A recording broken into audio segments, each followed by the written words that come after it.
Hi friends, good morning. Welcome to my channel. ಇವತ್ತು ಭಾನುವಾರ, time ಆಗಲೇ 6 ಕಾಲ ಆಗಿದೆ. ಈಗ ವ್ಲಾಗ್ ಸ್ಟಾರ್ಟ್ ಮಾಡಿದೆ ನಾನು. ಇನ್ನು ಟೀ ಮಾಡೋಣ ಅಂದರೆ ಬೆಲ್ಲ ಖಾಲಿ ಆಗಿಬಿಟ್ಟಿತ್ತು, ಬೆಲ್ಲ ಕೂಡ ಇರಲಿಲ್ಲ.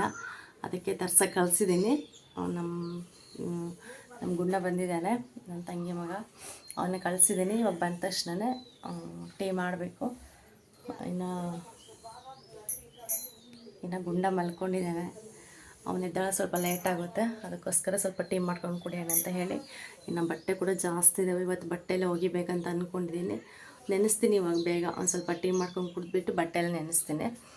ಇನ್ನು ಸಾಂಬಾರು ಕೂಡ ಇದೆ, ನೆನ್ನೆ ಬದನೆಕಾಯಿ ಸಾಂಬಾರು ಮಾಡಿದ್ನಲ್ವ, ಅದೇ ಇದೆ. ಸ್ವಲ್ಪ ಅನ್ನ ಮಾಡ್ಕೊತೀನಿ, ಅಷ್ಟರೊಳಗೆ ಸ್ವಲ್ಪ ಬಟ್ಟೆ ಎಲ್ಲ ಒಗೆದ್ಬಿಡ್ತೀನಿ. ಒಂದು 9 ಗಂಟೆ ಒಳಗೆ ಬಟ್ಟೆ ಎಲ್ಲ ಆದರೆ ಮತ್ತು ಅಷ್ಟೊಂದು ಬಿಸಿಲಿರೋದಿಲ್ಲ, ಅದಕ್ಕೆ ಬೇಗ ಒಗೆಯೋಣ ಅಂತ. ಇವಾಗ ಟೀ ಮಾಡ್ಕೊಂಡು ಕುಡಿದ್ಬಿಟ್ಟು ಫಸ್ಟು ಆಮೇಲೆ ಬಟ್ಟೆ ಎಲ್ಲ ನೆನೆಸ್ತೀನಿ. ಫ್ರೆಂಡ್ಸ್, ಬನ್ನಿ ಇವತ್ತಿನ ವ್ಲಾಗ್ ಹೆಂಗೆ ಹೋಗುತ್ತೆ ಅಂತ ನೋಡೋಣ. ಹಾಗೆ ಯಾರಾದರೂ ಹೊಸ್ದಾಗಿ ನನ್ನ ಚಾನಲ್ ನೋಡಿದ್ರೆ ಪ್ಲೀಸ್ ಸಬ್ಸ್ಕ್ರೈಬ್ ಮಾಡ್ಕೊಂಡು ಚಾನಲ್ ನೋಡಿ, ಹಾಗೆ ಸಪೋರ್ಟ್ ಮಾಡಿ.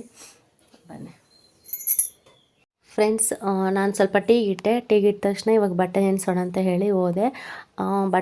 ಬಟ್ಟೆ ಎಲ್ಲ ನೆನೆಸಿ ಬರೋಷ್ಟೊತ್ತಿಗೆ ಸ್ವಲ್ಪ ಟೀ ಎಲ್ಲ ಚೆನ್ನಾಗಿ ಬೆಂದಿರುತ್ತೆ. ಆಮೇಲೆ ಹಾಲು ಹಾಕಿ ಇಳಿಸ್ಬೋದು ಅಂತ ಹೇಳಿ, ಇನ್ನು ಒಟ್ಟಿಗೆ ಎರಡೆರಡು ಕೆಲಸ ಈಸಿ ಆಗುತ್ತೆ. ಮತ್ತು ಬಟ್ಟೆ ಎಲ್ಲ ನೆನೆಸ್ಬಂದು ಮತ್ತೆ ಟೀಗಿಟ್ಟು ಸ್ವಲ್ಪ ರಿಸ್ಕ್ ಆಗುತ್ತೆ. ಈ ಕಡೆ ಟೀ ಕೂಡ ಆಗ್ತಾ ಇರುತ್ತೆ, ಈ ಕಡೆ ಬಟ್ಟೆ ಕೂಡ ನೆನೆಸ್ಬೋದು ಅಂತ ಹೇಳಿ. ಇನ್ನು ಬಟ್ಟೆ ಕೂಡ ಸ್ವಲ್ಪ ಜಾಸ್ತಿ ಇದ್ವು. ಇನ್ನು ನನ್ನ ಮಗನಂತೂ ಸಿಕ್ಕಾಬಟ್ಟೆ ಬಟ್ಟೆ ಅಂತೇಳಿ ಬಟ್ಟೆ ಅಂತಲೇ ಹೇಳ್ಬೋದು.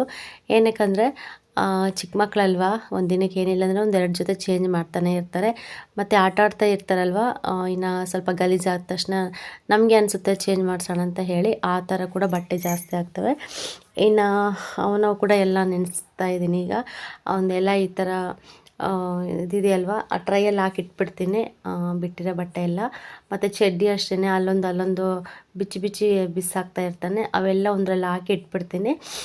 ಇನ್ನು ನಾನು ಸ್ನಾನ ಮಾಡಿರೋ ಬಟ್ಟೆ ಬಚ್ಚಲಲ್ಲಿ ಇರ್ತವೆ, ಅವನು ಕೂಡ ತೊಗೊಂಬಂದು ಎಲ್ಲ ನಾನು ನೀಟಾಗಿ ಇವಾಗೆಲ್ಲ ಸ್ವಲ್ಪ ಸರ್ಪೆಲ್ಲ ಹಾಕ್ಬಿಟ್ಟು ನೀರು ಸ್ವಲ್ಪ ಜಾಸ್ತಿ ಹಾಕಿ ನೆನೆಸ್ತೀನಿ. ಇನ್ನು ಸ್ವಲ್ಪ ಮನೆ ಕೆಲಸ, ಅಡುಗೆ ಕೆಲಸ ಎಲ್ಲ ಮುಗಿಸ್ಕೊಳ್ಳೋಷ್ಟೊತ್ತಿಗೆ ಬೇಗ ನೆನ್ಕೊಂಡಿರ್ತೇವೆ, ಬೇಗ ಕೂಡ ಕೊಳೆ ಬೀಳುತ್ತೆ ಅಂತ ಹೇಳಿ ನಾನು ಆ ಥರ ಮಾಡ್ಕೊತೀನಿ.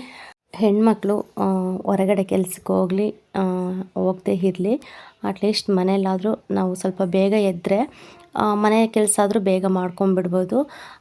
ಕೆಲವರು ಎದ್ದೇಳ್ತಾರೆ, ಕೆಲವರು ಸ್ವಲ್ಪ ಎದ್ದೇಳೋದಕ್ಕೆ ಟ್ರೈ ಮಾಡ್ತಾ ಇರ್ತಾರೆ, ಆದರೆ ಎದ್ದೇಳೋದಕ್ಕಾಗಲ್ಲ.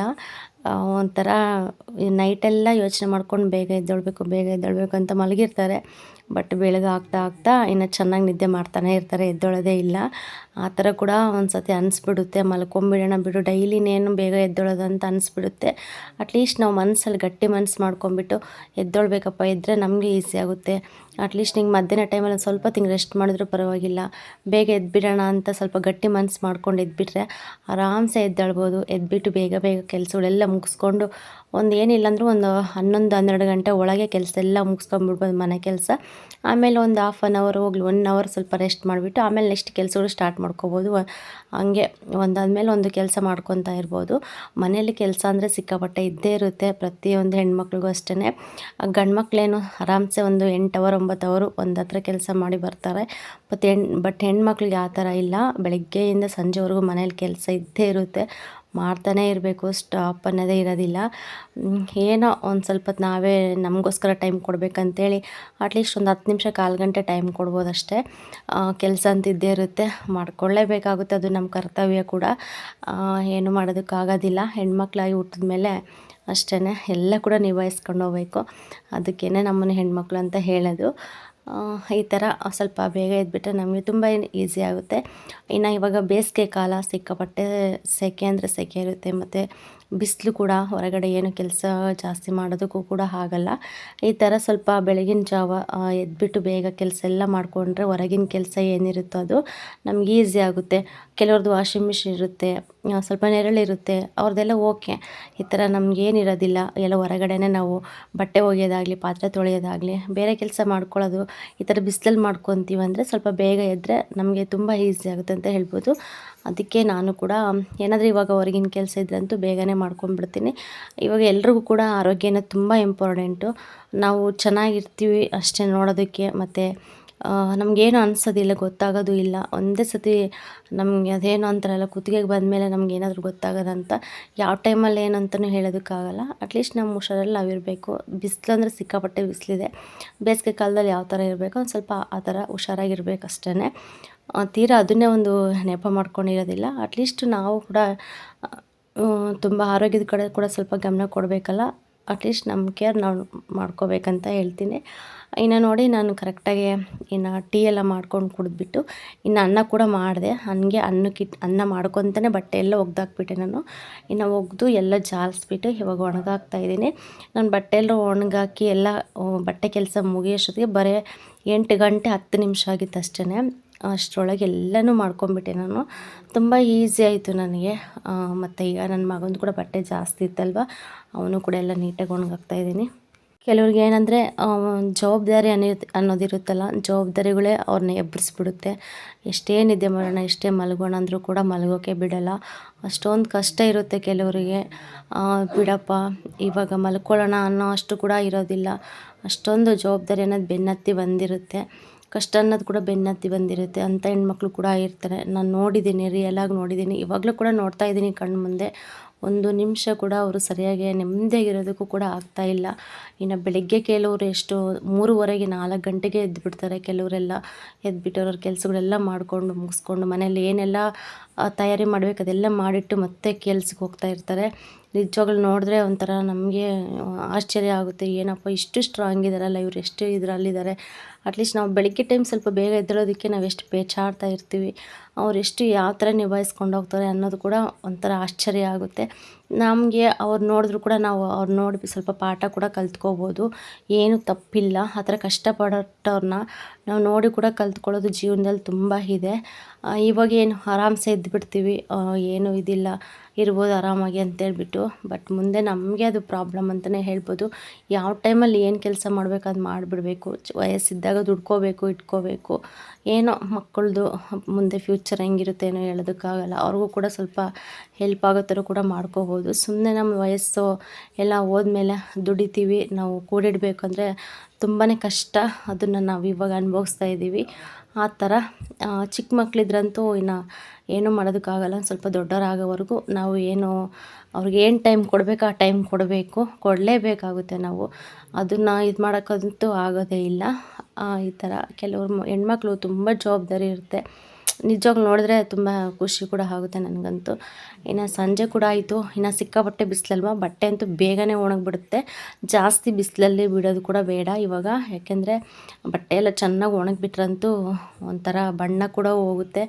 ಅದು ಒಂಥರ ಅನಿಸ್ಬಿಡುತ್ತೆ. ಬಟ್ಟೆ ಕೂಡ ಗಟ್ಟಿ ಥರ ಬಂದುಬಿಡುತ್ತೆ ಅದು. ಅದಕ್ಕೆ ಒಂದು ಸ್ವಲ್ಪ ಚೆನ್ನಾಗಿ ಒಣಗಿದ ತಕ್ಷಣ ಹಂಗೆ ತೊಗೊಂಬಿಟ್ಟು ಇನ್ನು ಎಲ್ಲ ನೀಟಾಗಿ ಫೋಲ್ಡ್ ಮಾಡಿ ಇಡ್ತಾಯಿದ್ದೀನಿ. ಇನ್ನು ಟೈಮ್ ಇತ್ತು, ಬೆಳಗ್ಗೆನೇ ಕೆಲಸಗಳೆಲ್ಲ ಮುಗಿಸ್ಕೊಂಡಿದ್ದೆ. ಇನ್ನು ಸಂಜೆಗೆ ಅಡುಗೆ ಮಾಡಿಕೊಂಡು ಸ್ವಲ್ಪ ಕೆಲಸ ಇತ್ತು, ಕೆಲಸ ಎಲ್ಲ ಮುಗಿಸ್ಕೊಂಡು ಇರೋಣ ಅಂತೇಳಿ ಬಟ್ಟೆ ಕೂಡ ಸುಮ್ಮನೆ ಪೆಂಡಿಂಗ್ ಇಡೋದು ಬೇಡ. ಟೈಮ್ ಇದೆ ಅಲ್ವಾ, ಅಟ್ಲೀಸ್ಟ್ ಬಟ್ಟೆ ಮಡ್ಚೋಕೆ ಒಂದು 10 ನಿಮಿಷ ಅಂದ್ಕೊಳ್ಳಿ. ಇನ್ನು ನನ್ನ ಮಗ ಅಂತೂ ಬರ್ತಾ ಇರ್ತಾನೆ, ಹೋಗ್ತಾ ಇರ್ತಾನೆ. ಅವನ ಜೊತೆಗೆ ಆಟ ಆಡಿಕೊಂಡು ಅವ್ನು ನೋಡಿಕೊಂಡು ಒಂದು 10 ನಿಮಿಷ, 1/4 ಗಂಟೆ ಆಗೇ ನನ್ನ ಬಟ್ಟೆ ಮಡ್ಚೋದು. ಇಲ್ಲ ಅವನಿಲ್ಲ ಅಂತಂದರೆ ಒಂದು 5 ನಿಮಿಷದಲ್ಲೇ ಪಟ ಎಲ್ಲ ಮಡಚಿ ನೀಟಾಗಿ ಇಟ್ಬಿಡ್ತೀನಿ. ಕೆಲಸ ಅಂತೂ ಫಾಸ್ಟಾಗೇ ಮಾಡ್ತೀನಿ ನಾನು, ಸ್ಲೋ ಅಂತೂ ಮಾಡೋದಿಲ್ಲ. ನನಗೆಷ್ಟು ಫಾಸ್ಟ್ ಆಗುತ್ತೋ ಅಷ್ಟು ಫಾಸ್ಟಾಗಿ ಕೆಲಸ ಎಲ್ಲ ಮಾಡಿ ಮುಗಿಸ್ಬಿಡ್ತೀನಿ. ಈ ಥರ ಮಕ್ಕಳಿದ್ದಾರೆ ಅಂದಮೇಲೆ ಅವೆಲ್ಲ ಕಾಮನ್ನು. ಸ್ವಲ್ಪ ಟೈಮ್ ಹಿಡಿಯುತ್ತೆ ಯಾರಿಗೇ ಆಗಲಿ, ನನಗಂತಲ್ಲ, ಎಲ್ಲರೂ ಪ್ರತಿಯೊಬ್ಬರಿಗೂ ಕೂಡ ಮನೇಲಿ ಚಿಕ್ಕ ಮಕ್ಕಳಿದ್ದಾರೆ ಅಂತಂದರೆ ಅವರಿಗೆ ಸ್ವಲ್ಪ ಕಷ್ಟನೇ ಆಗ್ತಾಯಿರುತ್ತೆ. ಇನ್ನು ಎಲ್ಲ ಕೂಡ ಮ್ಯಾನೇಜ್ ನೋಡಿಕೊಂಡು ಕೆಲಸ ಮಾಡ್ಕೋಬೇಕಾಗುತ್ತೆ. ಇನ್ನು ಬಟ್ಟೆ ಕೂಡ ಎಲ್ಲ ಫೋಲ್ಡ್ ಮಾಡಿ ನೀಟಾಗಿ ಆ ಪ್ಲೇಸ್ಗೆ ಬಿಟ್ಬಿಟ್ರೆ ಮತ್ತೆ ನೆಕ್ಸ್ಟ್ ತೊಗೋಬೇಕಾದ್ರೆ ನೀಟಾಗಿ ತೊಗೋಬೋದು ಅಂತ ಅಷ್ಟೇ. ಇನ್ನು ಸದ್ಯ ಬಟ್ಟೆ ಇದಕ್ಕೆ ಸುದ್ದಿಗಂತೂ ಹೋಗಲ್ಲ. ಯಾವಾಗಾದರೂ ಒಂದು ಟೈಮು ಅದು ದಿವಾನ್ ಕಟ್ಟು ಮೇಲೆ ಕುತ್ಕೊಂಡ್ಬಿಟ್ಟು ಎಲ್ಲ ಎಳೆಯೋಕ್ಕೆ ನೋಡ್ತಾ ಇರ್ತಾನೆ. ಅವಾಗವಾಗ ನಾನು ಅದು ರೂಮೆಲ್ಲ ಬಾಗ್ಲಾಕ್ಬಿಡ್ತೀನಿ, ಜಾಸ್ತಿ ಬಿಡೋದಿಲ್ಲ ರೂಮ್ ಒಳಗಡೆ. ಈ ಥರ ಕೂಡ ಡಬಲ್ ಕೆಲಸನೂ ಆಗ್ತಾಯಿರುತ್ತೆ ಚಿಕ್ಕ ಮಕ್ಕಳಿದ್ರಂತೂ. ನಾವು ನೋಡ್ಕೋಬೇಕಷ್ಟೇ. ಫ್ರೆಂಡ್ಸ್, ಯಾರೆಲ್ಲ ಹೊಸ್ದಾಗಿ ನನ್ನ ಚಾನಲ್ ನೋಡ್ತೀರಾ ಪ್ಲೀಸ್ ಸಬ್ಸ್ಕ್ರೈಬ್ ಮಾಡ್ಕೊಳ್ಳಿ. ನನಗೆ ಸಬ್ಸ್ಕ್ರೈಬ್ ತುಂಬ ಅನಿವಾರ್ಯ ಆಗಿದೆ, ಇಲ್ಲಾಂದರೆ ನನ್ನ ಚಾನಲ್ ಹೋಗುತ್ತೆ ಅಂತ ಭಯ ಅನ್ನಿಸ್ತಾ ಇದೆ. ವರ್ಷ ಆದರೂ ಕೂಡ ನಾನು ವಾಚಿಂಗ್ ಅವರ್ ಕಂಪ್ಲೀಟ್ ಆಗಿದೆ, ಬಟ್ ಸಬ್ಸ್ಕ್ರೈಬ್ ಕಂಪ್ಲೀಟ್ ಆಗ್ತಾ ಇಲ್ಲ. ಏನಕ್ಕಂತ ಗೊತ್ತಾಗ್ತಾ ಇಲ್ಲ. ವೀಡಿಯೋಸು ವೈರಲ್ ಆಗ್ತಾ ಇಲ್ಲ ಅನಿಸುತ್ತೆ ಜಾಸ್ತಿ. ಆದರೂ ಕೂಡ ನಾನು ಸ್ವಲ್ಪ ಎಫರ್ಟ್ ಹಾಕಿ ಎಲ್ಲ ವೀಡಿಯೋಸ್ ಎಲ್ಲ ಮಾಡ್ಕೊತಾ ಇದ್ದೀನಿ. ಯಾಕೋ ವೈರಲ್ ಆಗ್ತಾ ಇಲ್ಲ ಜಾಸ್ತಿ. ಸಬ್ಸ್ಕ್ರೈಬರ್ಸ್ ಕೂಡ ತುಂಬ ಕಡಿಮೆ ಆಗ್ತಾ ಇದ್ದಾರೆ. ಮೊನ್ನೆ ಎಲ್ಲ ಚೆನ್ನಾಗಾಗಿದ್ರು, ಬಟ್ ಒಬ್ಬ ಸಾವಿತ್ರಿ ಸಿಸ್ಟರ್ ಹೆಲ್ಪಿಂದ ನನಗೆ ಸ್ವಲ್ಪ ತುಂಬ ಉಪಯೋಗನೇ ಆಯಿತು ಅನಿಸುತ್ತೆ. ಚೆನ್ನಾಗಿ ಆಗ್ತಾಯಿದ್ರು. ಇನ್ನೊಂದು ತಿಂಗಳಿದೆ ನನಗೆ ಟೈಮು, ಅಷ್ಟರೊಳಗೆ ನನಗೆ ಸಬ್ಸ್ಕ್ರೈಬ್ ಮಾಡ್ಕೊಳ್ಳಿ. ಇನ್ನು ಸಂಜೆ ಕೂಡ ಆಯಿತು. ಇನ್ನು ತುಂಬ ಗೊತ್ತಿರೋರು ನಮಗೆ ಇವರು ಅಕ್ಕ. ಇನ್ನು ಮಗಳದ್ದು ಬರ್ತ್ಡೇ ಇತ್ತು, ಸಂಜೆ ಟೈಮು ಹೋಗಿದ್ವಿ.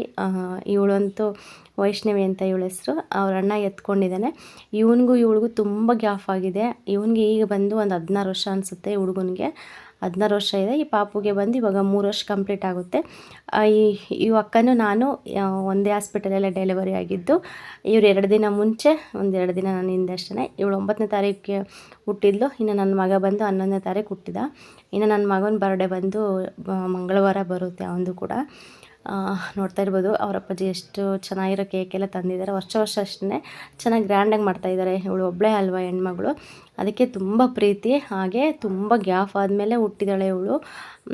ದೇವ್ರು ಕೊಟ್ಟಿರೋ ವರ ಅಂತ ಹೇಳ್ತಾರಲ್ಲ, ಅದು ನಿಜಾನೇ. ತುಂಬ ಅದೃಷ್ಟ ಮಾಡಿದ್ದಾಳೆ ಈ ಹೆಣ್ಮಗು. ಎಲ್ರಿಗೂ ಕೂಡ ಪ್ರೀತಿ ಅಂದರೆ ಸಿಕ್ಕಾಪಟ್ಟೆ ಪ್ರೀತಿ. ಆ ದೇವರು ಕೂಡ ಅಷ್ಟೇ ಚೆನ್ನಾಗಿ ಕಾಪಾಡಲಿ ಅಂತ ಮನಸ್ಪೂರ್ವಕವಾಗಿ ನಾನು ಹಾರೈಸ್ತೀನಿ. ಇನ್ನು ಹೋಗಿದ್ವಿ. ಇನ್ನು ಹೋಗ್ಬಿಟ್ಟು ಇನ್ನು ಕೇಕೆಲ್ಲ ಕಟ್ ಮಾಡಿ ವಿಶ್ ಮಾಡಿಬಿಟ್ಟು ಇನ್ನು ಕೇಕೆಲ್ಲ ತೊಗೊಂಡು ಇನ್ನು ಮನೆಗೆ ಬಂದ್ವಿ. ಇನ್ನು ನನ್ನ ಮಗಂತೂ ಅವಳಿಗಿಂತ ನನ್ನ ಮಗಂದೇ ಜಾಸ್ತಿ ರಂಪಾಟ ಅಲ್ಲಿ. ಬೇಗ ಕೇಕ್ ಕಟ್ ಮಾಡಲಿ ಅಂತ ಹೇಳಿ ಮಕ್ಕಳಂದ್ಮೇಲೆ ಅಷ್ಟೇ ಆಸೆ. ಇನ್ನು ಮನೆಗೆ ಬಂದು ಇನ್ನು ಊಟ ಎಲ್ಲ ಮಾಡಿದ್ವಿ. ಇನ್ನು ಊಟ ಎಲ್ಲ ಮಾಡಿಬಿಟ್ಟು ಇನ್ನು ಮನೆ ಕೆಲಸ ಎಲ್ಲ ಮಾಡ್ಕೊಂಡೆ. ಅಂದರೆ ತುಂಬ ಪಾತ್ರೆ ಇದ್ವಿ, ಎಲ್ಲ ತೊಳೆದು ಮತ್ತು ಬೆಳಗ್ಗೆಗೆ ಸ್ವಲ್ಪ ಈಸಿ ಆಗುತ್ತೆ ಅಂತ ಹೇಳಿ ಇನ್ನು ಗ್ಯಾಸ್ ಕಟ್ಟೆ ಎಲ್ಲ ನೀಟಾಗಿ ಕ್ಲೀನ್ ಮಾಡಿಕೊಂಡು ಇದಾಯಿತು. ನಾನು ಇದೆಲ್ಲ ಕ್ಲೀನ್ ಮಾಡೋಷ್ಟೊತ್ತಿಗೆ ಕರೆಕ್ಟಾಗಿ 9 ಗಂಟೆ 20 ನಿಮಿಷ ಆಗಿತ್ತು. ಇನ್ನು ಆಗಲೆಲ್ಲರೂ ಮಲಗೋ ಟೈಮ್ ಕೂಡ ಆಗಿತ್ತು. ಓಕೆ ಫ್ರೆಂಡ್ಸ್, ಈ ಚಿಕ್ಕ ವಿಡಿಯೋ ಇಷ್ಟ ಆದರೆ ಲೈಕ್ ಮಾಡಿ, ಕಮೆಂಟ್ ಮಾಡಿ, ಶೇರ್ ಮಾಡಿ, ಹಾಗೆ ಸಬ್ಸ್ಕ್ರೈಬ್ ಮಾಡ್ಕೊಳ್ಳಿ ಅಂತ ಕೇಳ್ಕೊಳ್ತೀನಿ.